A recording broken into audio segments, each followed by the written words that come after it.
Quartz dedicate करने जा रहा हूँ कि क्यूट सा फेस आपका किलर से स्माइल है। बहुत खुद हम जाता है जब रॉयल फैमिली के बच्चे करते हैं स्माइल है, तो वैसे स्माइल करो और जो भी गेस्ट आते हैं उसके लिए कम से कम ताली तो बजा करो।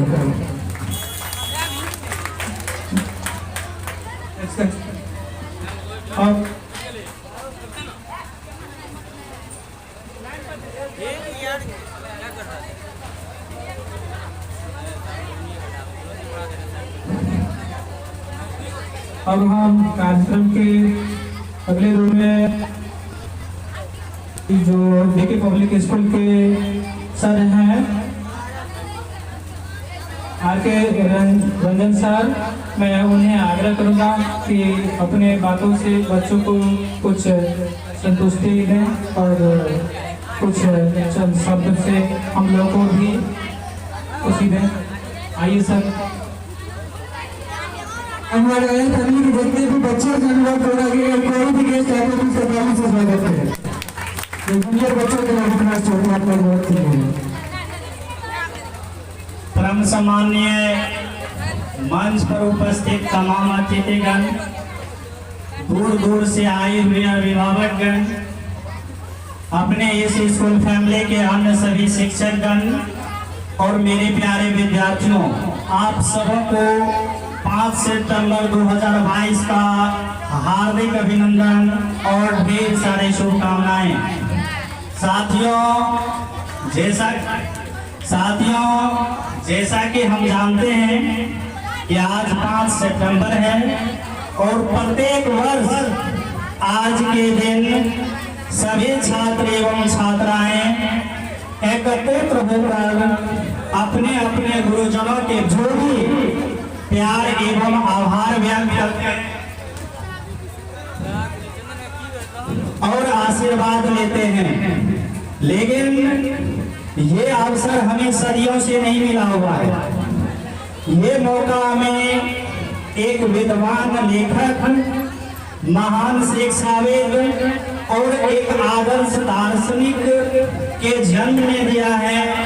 हम ऐसे महान व्यक्तित्व के धनी डॉक्टर सर्वपल्ली राधाकृष्णन को एक बार फिर नमन करता हूँ।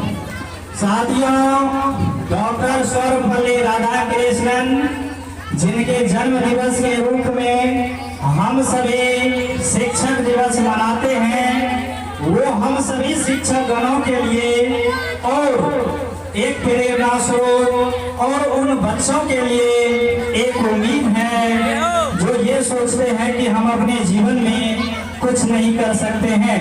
उनका स्पष्ट रूप से मानना था कि यदि आपके अंदर कुछ करने की लगन और जुनून हो तो दुनिया की कोई भी ताकत आपको सफल होने से नहीं रोक सकता।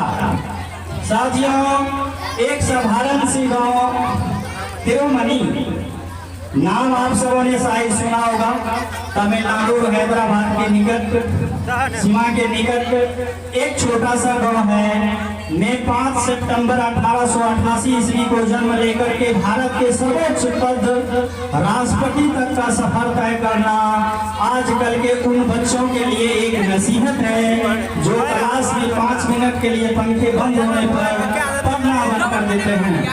उनका स्पष्ट रूप से मानना था कि यदि आप अपनी मंजिल पर पहुंचना चाहते हैं तो सही दिशा में निरंतर चलते रहिए।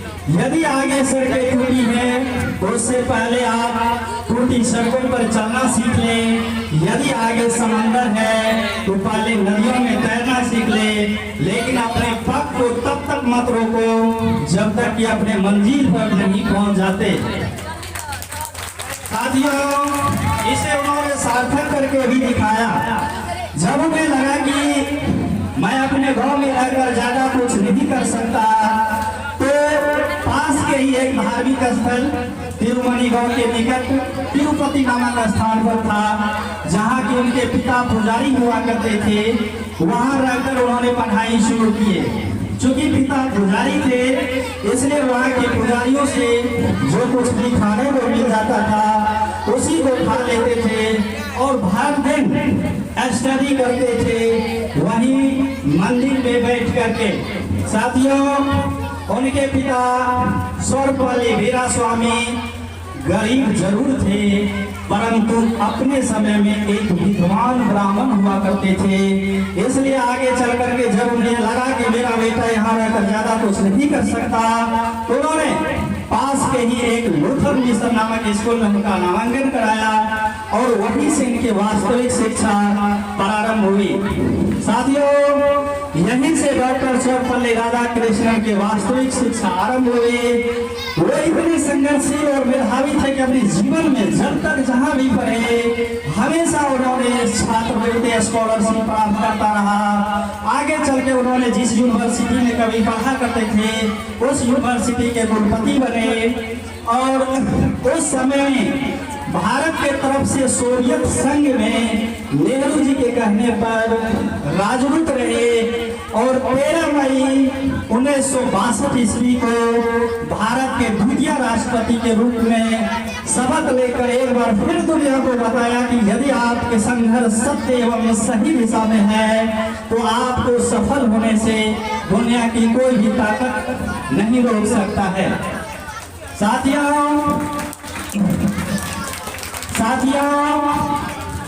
उन्होंने अपने जीवन में शिक्षण कार्य को हमेशा सर्वोपरि रखा। इसलिए एक बार जब उनके शिष्यों ने, उस समय उपराष्ट्रपति हुआ करते थे, तो जब एक बार उनके शिष्यों ने उनसे कहा कि सर मैं आपका जन्मदिवस मनाना चाहता हूँ, तो उन्होंने हंसकर कहा, प्यारे बच्चों, मेरी पहचान एक शिक्षक के रूप में है और मैं जीवन भर एक शिक्षक ही रहना पसंद करूंगा। यदि कोई मुझसे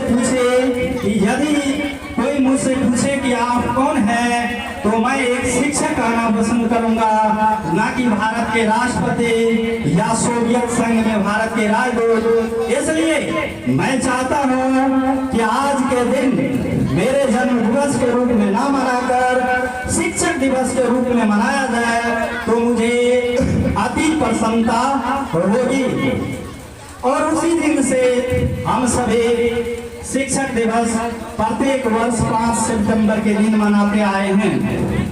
साथियों, यहाँ उपस्थित तमाम पेरेंट्स से मैं कहना चाहता हूँ कि वास्तव में हमारी शिक्षा एप्रीहेंशन से नहीं, ऑब्जर्वेशन से चलती है, आकलन से चलती है। और आकलन जस्ट लाइक एजुकेशन, यदि आप अपने बच्चे को एजुकेशन नहीं देंगे तो नॉलेज कभी नहीं मिल पाएगा। यदि आप अपने बच्चे को एजुकेशन नहीं देंगे तो बच्चों को नॉलेज कभी नहीं मिल पाएगा। यदि आपके पास धन है तो आप उसे गोल्ड में कन्वर्ट कर सकते हैं या फिर सुंदर फ्लाइट अथवा कारें खरीद सकते हैं, परंतु उन सभी का समय के साथ कम होने या खत्म होने का भय आपको जीवन भर बना रहेगा। लेकिन यदि उसी धन का निवेश आप अपने बच्चों के एजुकेशन में करते हैं तो उसका डिविडेंड्स यानी नॉलेज ना तो कभी कम होगी और ना ही कभी खत्म होगी। इसलिए हम सभी पेरेंट्स को चाहिए, हम सभी सज्जनों को चाहिए कि अपने बच्चों के शिक्षा के प्रति जितना से जितना हो सके हम इन्वेस्ट करें और इस क्षेत्र में सजग एवं सतर्क होते हुए महिलाओं तथा बेटियों के शिक्षा के प्रति विशेष ध्यान दे, क्योंकि एक बेटी के शिक्षित होने से दो परिवार शिक्षित होता है और शिक्षित परिवार से ही सभ्य समाज का निर्माण होता है, जो आजकल हम सबों के लिए एक महत्वपूर्ण तथ्य है। साथियों, इतिहास गवाह है कि एक पैसे से धनी आदमी सिर्फ वहीं तक खोजे जाते हैं जहां तक कि उसके पैसे का प्रभाव हो। एक पैसे से धनी आदमी वहीं तक पूजे जाते हैं जहां तक कि उसका साम्राज्य हो, परंतु एक ज्ञानी अर्थात ज्ञान से धनी आदमी हमेशा पूरे विश्व में पूजे जाते हैं और संपूर्ण मानव जाति के लिए प्रेरणा स्रोत बनते हैं। इसलिए यहाँ उपस्थित तमाम बच्चों से मैं आग्रह करना चाहूंगा कि आप हमेशा जीवन में सीखते रहिए, क्योंकि सीखने का कोई उम्र या पड़ाव नहीं होता है। धनी बनना है तो ज्ञान से धनी बनिए, क्योंकि ज्ञान से धनी आदमी हमेशा ही आदर और सम्मान में योग्य होता है। ज्ञान वो कवचशील है जो आपके जीवन में आने वाली हर कठिनाइयों से न सिर्फ आपकी रक्षा करता है, बल्कि आपको एक सही मार्ग भी दिखाता है। So dear students, never stop learning, because learning never stop. हमेशा जिंदगी में सीखते रहिए, क्योंकि सीखने का कोई फुल स्टॉप नहीं होता है। साथियों, यदि आप किसी लक्ष्य के प्रति आपने मेहनत किया है तो उसका फल आपको जरूर मिलेगा, क्योंकि मेहनत करना just like conservation of energy, and we know that the energy is never destroyed but it change just another form. ऊर्जा का कभी नष्ट नहीं होता है, वह किसी न किसी दूसरे रूप में जरूर मिलता है। इसलिए फल की चिंता किए बगैर आप अपने जीवन में संघर्ष करते रहिए। एक समय जरूर आएगा जब आप सफल होंगे और दुनिया के सामने आपका जो सक्सेस है वो दिखाई देगा। साथियों, समय के साथ शिक्षण का सिर्फ स्थान बदला है। पहले बच्चे अपने अपने गुरुजनों के सामने खुली वादियों में पढ़ा करते थे, खुली हवाओं में पढ़ते थे, लेकिन वो धीरे धीरे हॉस्टल में चेंज हो गया। लेकिन गुरु तब भी सर्वश्रेष्ठ थे और आज भी सर्वश्रेष्ठ है। इसीलिए किसी ने कहा है, सब धरती कागज करो, लेखनी सब बन रहा, सात समंदर की मसी करो, गुरु गुण लिखा न जाए। अर्थात गुरु सर्वश्रेष्ठ हैं, महान हैं। यदि आप पृथ्वी पर के सभी कागज को एकत्रित करते हैं, सभी वनों के वृक्ष के लकड़ियों को एकत्रित करते हैं और संसार के सभी समुद्र के पानी को इकट्ठे करते हैं, तो भी वो कागज और स्याही एक गुरु की महिमा लिखने के लिए कम पड़ जाएंगे। गुरु की महिमा लिखना मुश्किल ही नहीं, नामुमकिन है। इसलिए हम सबों को चाहिए कि एक शिक्षक का सम्मान आदर और सत्कार के साथ करें, और ये करने का सबसे सच्चा और अच्छा रास्ता है कि आप हमेशा गुरु का सम्मान करें।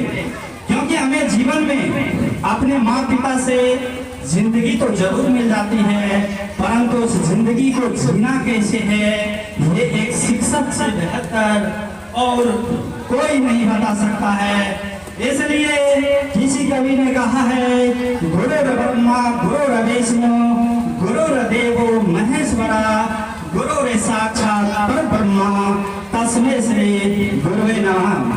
साथियों, अंत में मैं अपने माता पिता और उन गुरुजनों जिन्होंने अपने साथ अपनी प्रशंसा के रूप में हमें कहीं उम्मीद से ज्यादा दे करके कहीं हमें उम्मीद से ज्यादा प्यार दे करके यहाँ तक पहुँचाया कि हम देश के शिक्षण में योगदान दे सकूं, उन्हें नमन करता हूं और यहाँ उपस्थित तमाम बच्चों के स्वर्णिम भविष्य की कामना करते हुए इस पावन अवसर पर दुआ करता हूं कि आप अपने कर्मठता, बुद्धिमत्ता और सही डिसीजन के बदौलत अपने गांव, समाज व देश का नाम रोशन करें।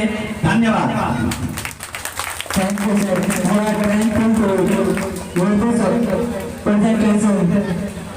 Actually, I can't say anything more. I want to explain more, but I would like to dedicate one question. जिंदगी कालिक थी, जिंदगी कालिक थी, न रंगों का टोला था। जिंदगी कालिक थी, न रंगों का टोला था। जिंदगी तो तब जाकर रही, जब उसमें आपके मन से गुरु का भी एक भाव था। And now I am going to